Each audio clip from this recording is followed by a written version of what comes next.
On a storm-drenched night in the city, Jason Villa, a worn-out courier desperate for money, receives an unexpected notification offering $800 for a single delivery. Temptation outweighs suspicion, and he follows the GPS to an abandoned office tower awaiting demolition. Inside the dim, dust-filled lobby, he meets Dr. Evelyn Lane, a tense and frantic woman who clutches a small metallic case like her life depends on it. She hands Jason the case and warns him with sharp urgency not to stop under any circumstances, not to answer his phone, and above all, never to open the case. Before Jason can ask anything, she disappears into the building, leaving him confused and uneasy. As soon as he steps outside, the destination appears on his phone.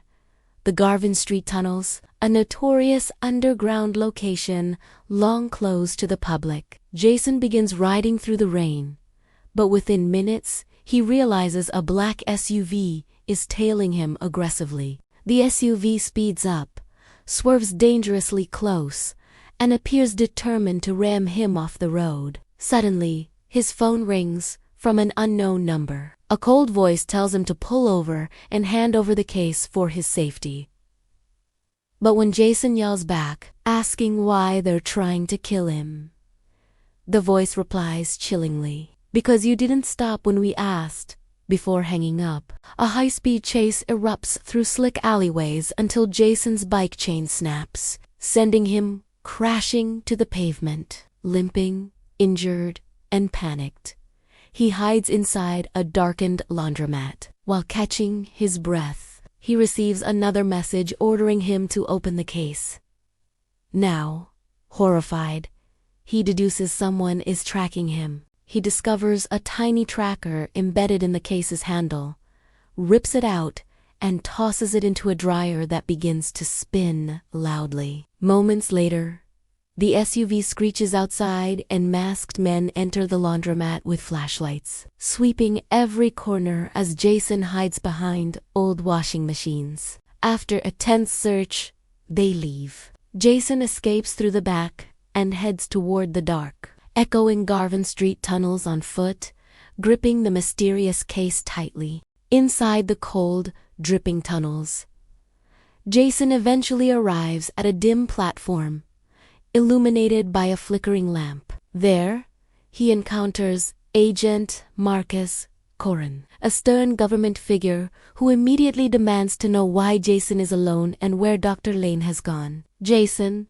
frustrated and terrified, insists he's just a courier. Corin reveals that officials believe the case contains a stolen biological prototype capable of mass destruction, and that several groups, government and criminal, want it. Before Jason can process this, a sudden barrage of gunfire erupts from the tunnel entrance as the masked men return, their shots echoing violently off the concrete walls. Corin drags Jason behind cover and fires back, urging him to escape with a case. Jason crawls into a maintenance shaft while the firefight rages behind him. But one of the masked attackers ambushes him, tackling him to the ground. During the struggle, the metallic case is thrown across the floor. Jason accidentally hits the latch, popping it open slightly, revealing not a weapon, but a small encrypted data drive. The masked man freezes and mutters, "It's not here," before fleeing in panic, confused and terrified. Jason grabs the drive, climbs a rusted ladder, and emerges into a rainy alley. There, he finds Dr. Lane waiting beside a car. She confesses that the biological weapon story is a lie. What she stole is evidence proving a powerful corporation has been secretly testing lethal chemicals on the public. The drive contains all the data, exposing them. A moment later, Agent Corin appears, wounded but alive. Instead of arresting Lane, he admits he wants the truth exposed as well,